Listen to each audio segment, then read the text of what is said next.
Hey, hola amigos, ¿qué tal? ¿Cómo están? Soy Cristian Palacios y quiero contarles que en esta ocasión vamos a hablar sobre razones prácticas para fomentar el hábito de la lectura. Así que si tu interés es fomentar el hábito de la lectura en tu vida, por razones académicas, personales, profesionales o de otra índole semejante, pues este video te puede ser de utilidad. Bueno, antes que nada debo agradecer a aquellas personas que me han escrito mi correo personal. La razón por la cual yo no he estado grabando videos en las últimas semanas es por efecto de tiempo. He tenido algunos compromisos personales y profesionales que me lo han impedido. Sin embargo, agradezco sinceramente a aquellas personas que me han escrito e incluso me he visto sorprendido. Me he visto sorprendido porque no me esperaba recibir correo de Colombia, Argentina, Uruguay y Guatemala. Personas pidiéndome alguna opinión sobre un tema en particular, concretamente sobre Talcott Parsons, que creo que ha sido el video que más interés ha causado, y otras personas haciéndome consultas estrictamente de carácter académicas sobre si he visto alguna película de carácter filosófica que tenga un contenido sociológico, económico, político y que deje una enseñanza muy particular con alcance académico. También sobre el debate epistolar entre Schut y Talcott Parsons, que por lo menos yo fui sincero al decir que no lo había leído, pero me puse a leer un poco y pues di mi opinión al respecto. Y gracias, sinceramente doy muchas gracias por las consultas que se me hacen. Sinceramente la intención de estos videos es fomentar el hábito de la lectura, pero también el hecho de conformar o de construir una cultura de conocimiento compartido, ¿sí? Creo que una cultura de conocimiento compartido es la llave para muchas cosas. Así que, bueno, me motiva a seguir grabando y es por esa es una de las razones por la cual ahora estoy grabando este video, el cual he titulado Razones prácticas para fomentar el hábito de la lectura. Bueno, les voy a comentar hábitos muy personales. No quisiera comentarles pues métodos o técnicas de lectura, como puede ser el subrayado, el resumen, pues la velocidad lectora. Sí son temas importantes, pero yo he preferido comentarles mis hábitos, cómo materializo el hecho de la lectura. Y la primera recomendación es, se lee con propósito, ¿sí? Yo no procuro leer solo por leer, porque eso me desgasta, eso te va a desgastar, eso va a ocasionar que te aburras, va a ocasionar un desinterés y al final habrás terminado de leer la obra y no la habrás comprendido. Pero si te sientas en un tiempo muy particular, que lo has reservado, que lo has dedicado para eso, la lectura se va a hacer más fluida, más interesante, es decir, la lectura va a tener sentido, propósito y una utilidad. Entonces la primera recomendación es no forzar la lectura, sino que lo hagas con propósito. Bueno, la segunda recomendación es que escojas no un libro, sino una serie de libros, que te proyectes, procurando que los libros tengan cierta relación, cierta semejanza, que estén interconectados, ya sea por el autor, por la historia, por el contenido, e inclusive que estén conectadas por el mismo interés de investigar un tema muy en particular. Para esto podrás encontrar diferentes guías, pueden ser videos, pueden ser artículos. Por lo menos yo cuando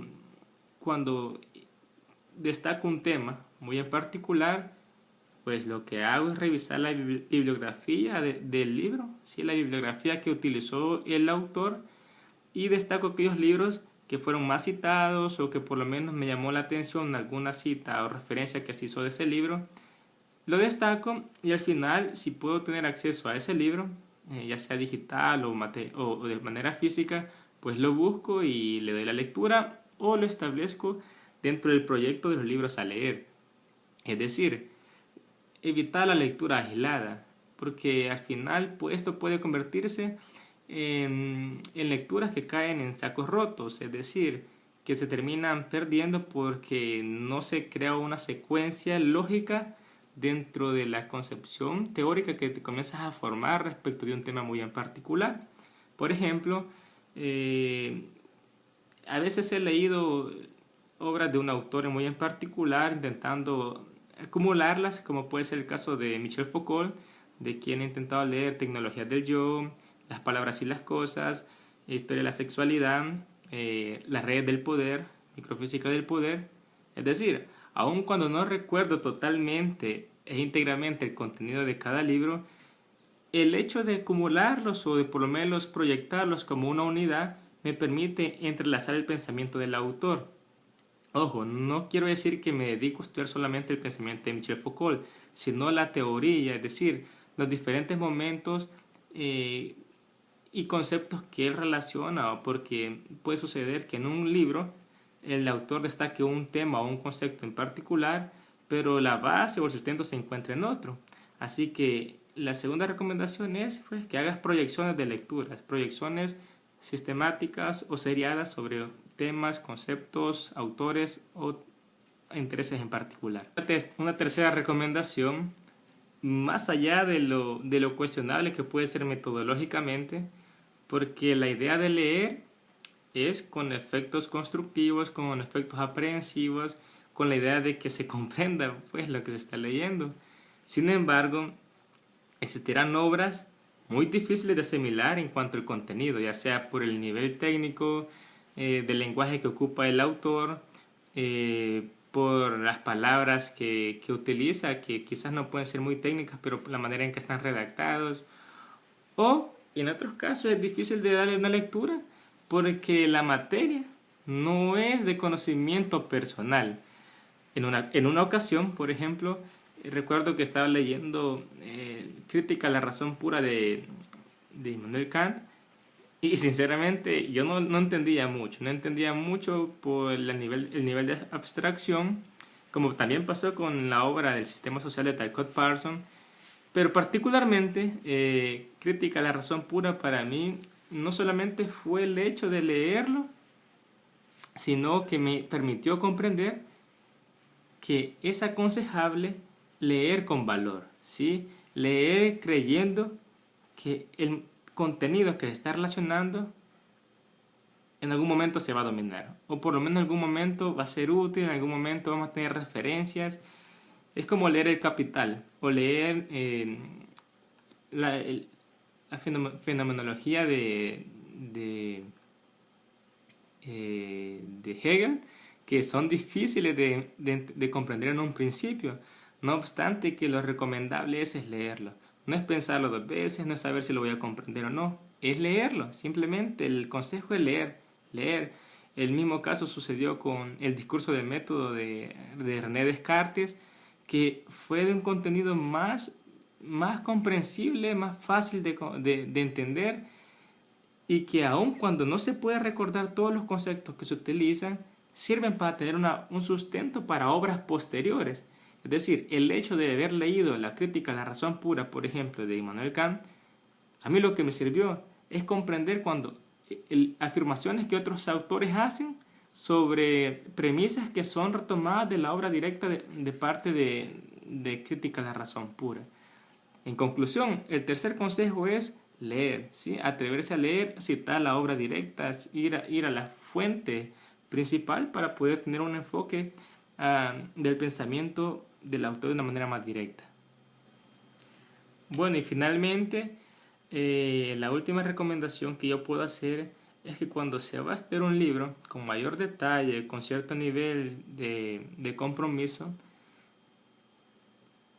ya sea tanto a nivel en digital como en material físico, es ir haciendo apuntes. Yo por lo menos siempre tomo una hoja o un par de hojas más el correspondiente lapicero e ir anotando las frases claves, frases que me llaman la atención y relacionarlas incluso con conceptos que me recuerdan a otros autores. Por ejemplo, recuerdo que mientras leía a Alvin Toffler, en la tercera ola, me venían al pensamiento ideas que tenía Gilles Lipovetsky y que habían sido expuestas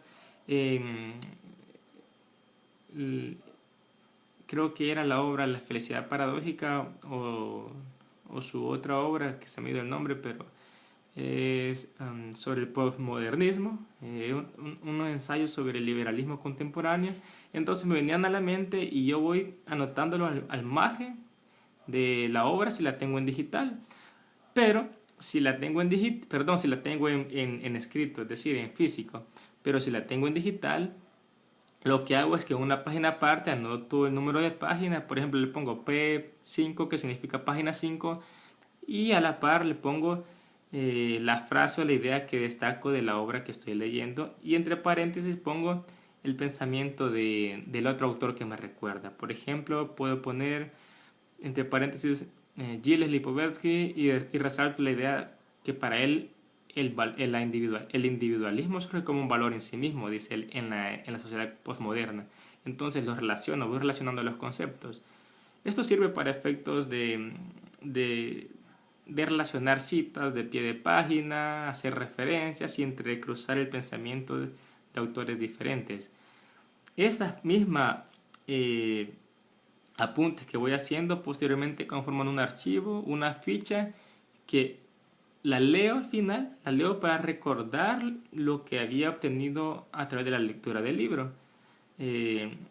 Esto me permite hacer refrescar las ideas y pues de una manera más condensada poder formar mi propia perspectiva de lo que he leído como una forma de conclusión. Bueno amigos, eso era todo lo que tenía que comentarles. Razones prácticas para fomentar el hábito de la lectura, como podrán comprender, son cuestiones más de hacer en lugar de ser cuestiones teóricas, sino que de atreverse, es un lenguaje de acción prácticamente. Así que espero que las cuestiones muy personales que a mí me sirven para leer les sea de utilidad a ustedes. Y no me queda nada más que decirles que será hasta la próxima, que sean dignos de la historia, que fomenten el hábito de la lectura y que construyamos una cultura de conocimiento compartida. Cualquier duda, cualquier opinión que quieran recibir, pues pueden escribirme el correo o inclusive a este mismo canal.